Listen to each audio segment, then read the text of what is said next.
A todas y a todos bendiciones. Vamos a tratar lo que es el séptimo mandamiento de la ley de Dios, aquel mandamiento titulado no robarás. Éxodo 20:15, Deuteronomio 5:19. También Jesús lo mencionó en Mateo 19:18. Este mandamiento prohíbe quitar, retener, estropear o destrozar lo ajeno contra la voluntad razonable de su dueño. Vamos a poner algunos ejemplos. Le tomo prestado a un compañero, sea un reloj, sea una ropa, alguna pulsera, cualquier alhaja o cualquier vestido, entonces yo lo vendo a otro. O también puede ser que yo no quiera devolverlo a quien me lo había prestado. O en un momento de enfado con esa persona, le doy a esa alhaja un fuerte martillazo para vengarme de mi amigo.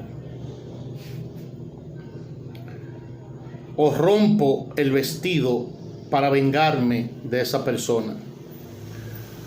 Todo esto está incluido en la prohibición del séptimo mandamiento. Pero hay otras formas que podemos utilizar de ejemplo, y es contraer deudas sabiendo que no se podrán pagar en el plazo adecuado. Es un pecado muy frecuente en nuestros tiempos, en que tanta gente vive por encima de sus posibilidades. Este mandamiento prohíbe también el fraude, robar con apariencia legales, robar con astucia,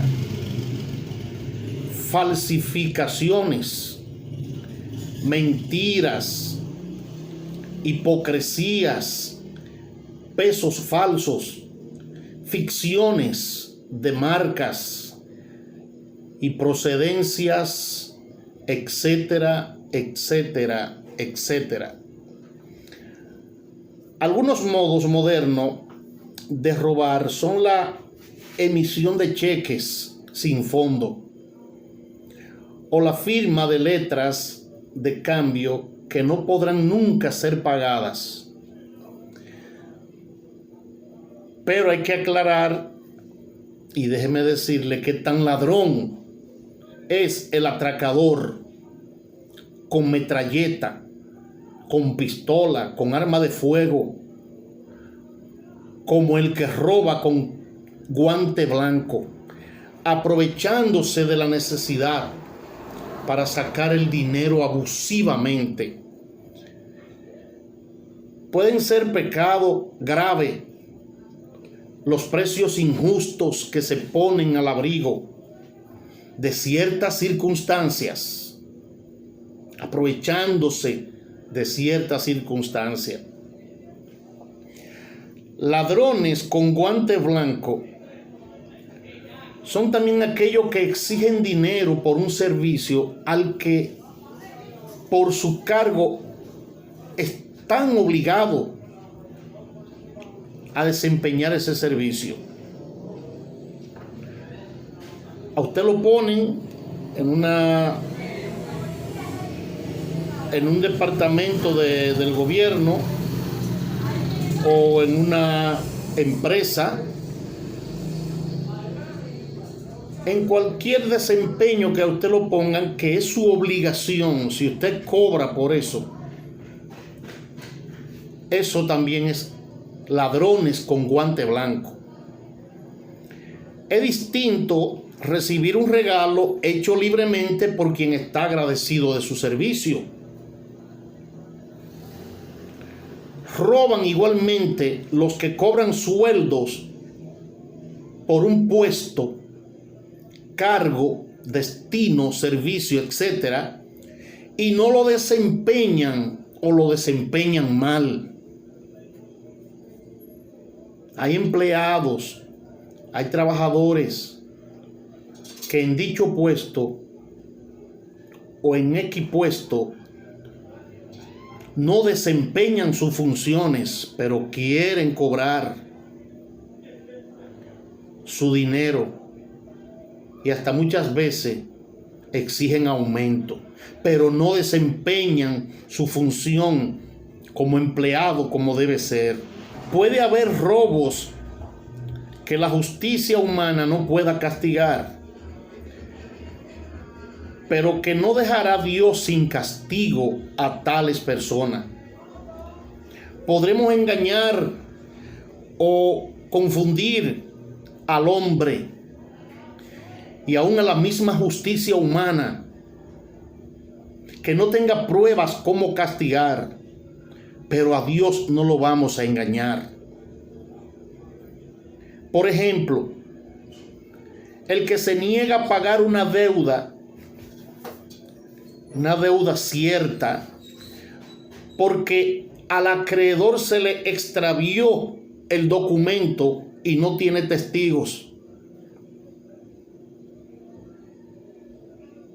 Otras clases de robo son la usura, las trampas, jugando dinero, y también en las compras y ventas de objetos. Para la justicia, en las compraventas hay que tener en cuenta que ninguno de los contratantes quiere hacer un regalo a otro. Se debe entender eso.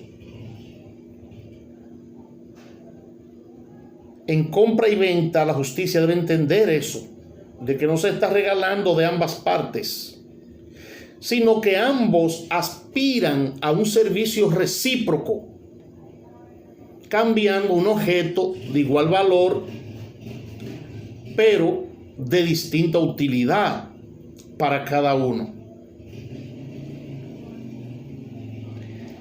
En todo intercambio de bienes, cada una de las partes ha de recibir la justa y correspondiente contrapartida. Cuando el robo ha sido con violencia personal, el pecado es más grave aún. Por lo tanto, debe manifestarse esta circunstancia en la confesión. O sea, cuando usted se querella en algún lugar del robo que le han hecho, si ha sido con violencia, eso debe manifestarse cuando se confiesa lo que ha pasado. Lo mismo se trata de un robo sacrílego. Por ejemplo, hoy en día se utiliza mucho que personas se meten a templos religiosos, a iglesias, y aunque sean cosas sagradas, no es que tienen la menos importancia. También esto es robo.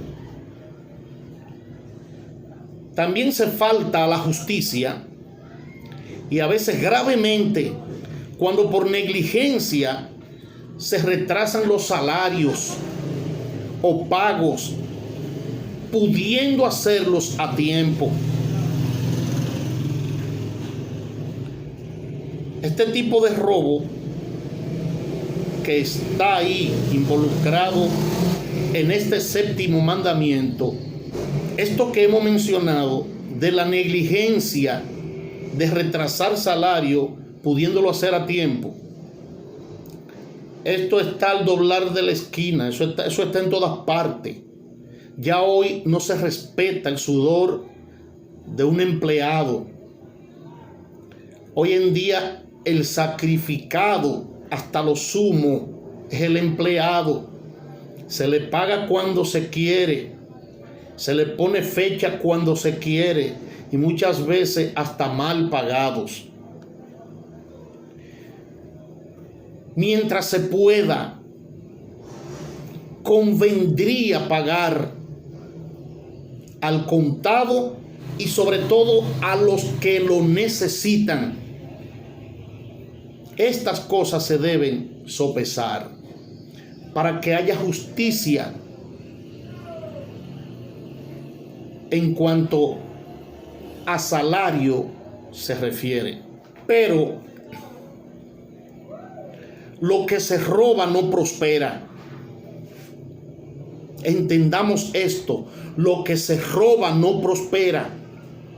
Como diría un refrán, lo mal habido se lo lleva el río, dando a entender que quien le quita a otros sus pertenencias, sus oportunidades, sus bendiciones, así también de la mano se le irá las cosas, porque Dios es quien está viendo desde los cielos y no dará por inocente al culpable. No importa que sea lo que se robe: dinero, posición, puesto, reputación, herencia, aún las bendiciones. Cuando algo nace de mala semilla, créalo y espérelo que produce mal fruto. Lo que se roba no prospera.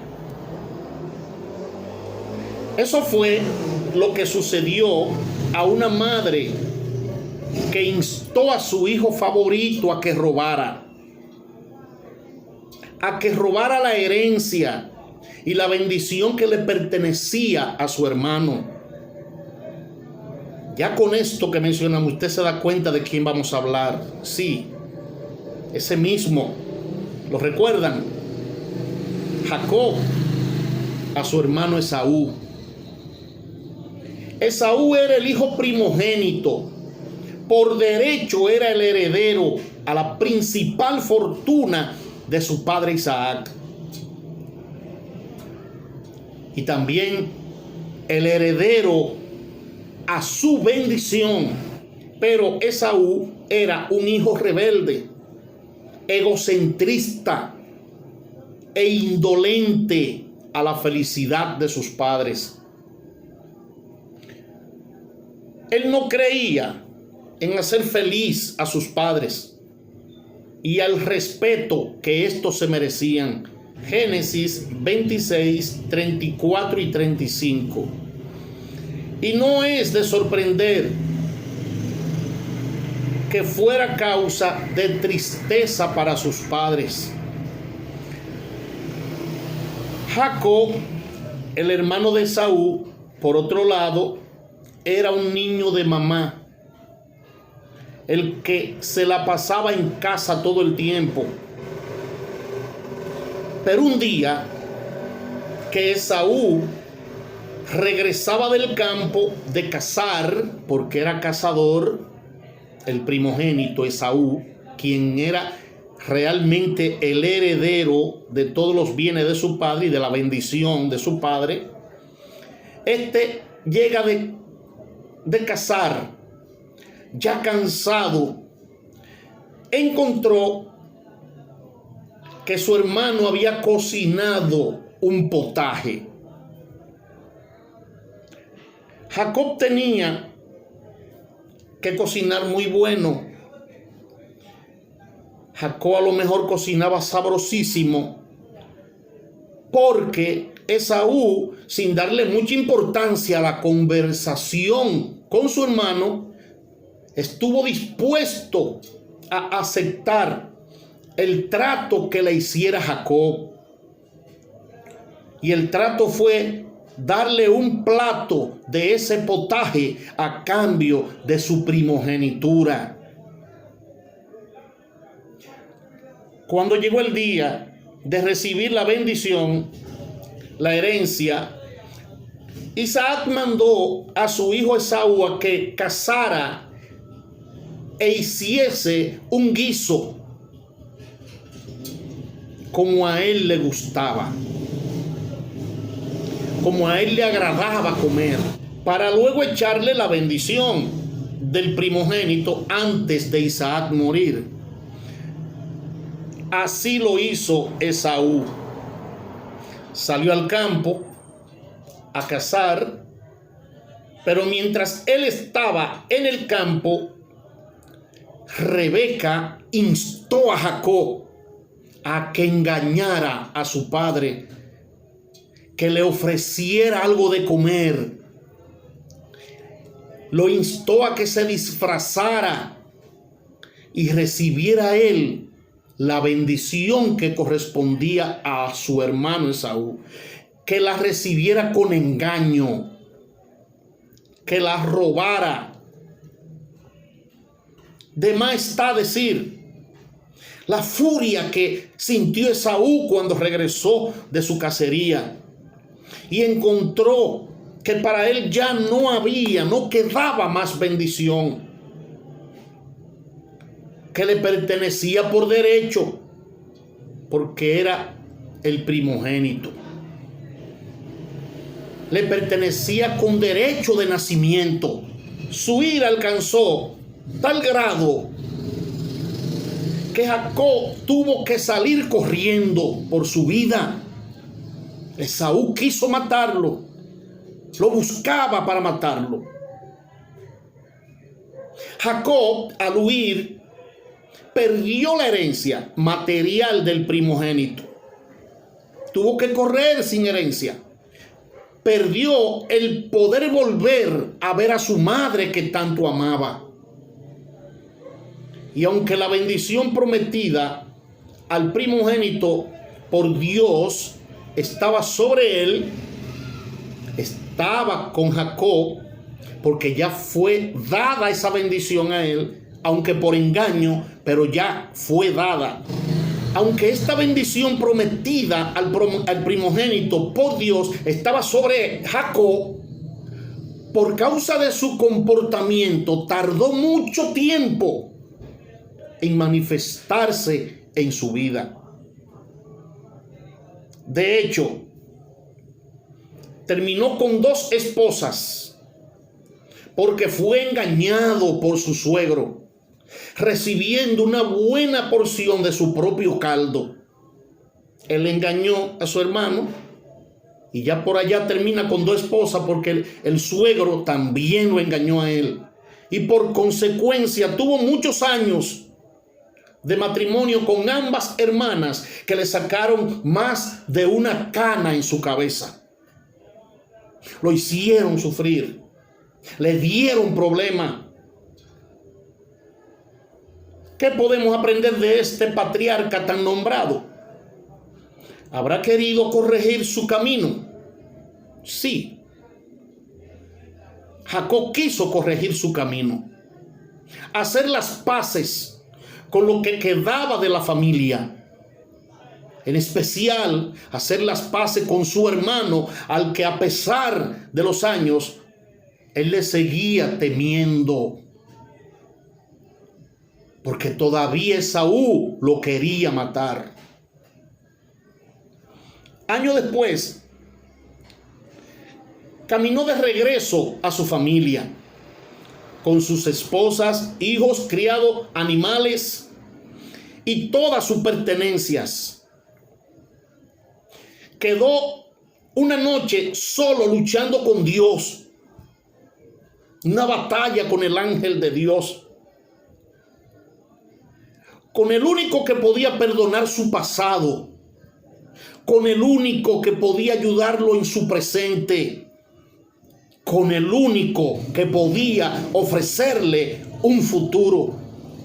Y no se rindió hasta que sintió que había recibido la bendición que buscaba. Esa es la maravillosa esperanza de todo aquel que ha pasado por una experiencia parecida. Si has mentido para obtener algo que no te pertenecía, si has robado, puede buscar a Dios hasta que recibas las bendiciones y luego encontrarte con la persona que heriste con tu comportamiento, restaurar a la medida que sea posible y luego hacer las paces. Esaú y Jacob celebraron juntos su reunión como familia, pero no quedaron juntos físicamente, porque cada uno tenía su vida hecha. Cada uno siguió su camino, pero sus corazones quedaron unidos en el amor familiar y en paz. Asegúrate que tu corazón quede en paz con todo aquel a quien le hayas causado un mal. Y mayormente, aquel a quien tú hayas engañado, aquel a quien tú le hayas robado. No tienes que convivir con esa persona. No tienes que mantener contacto con ella, pero sí tienes que tener paz con esa persona. Y recuerda el séptimo mandamiento de la ley de Dios: no robarás. Y también recuerda que lo que se roba no prospera. A todas y a todos Dios les bendiga.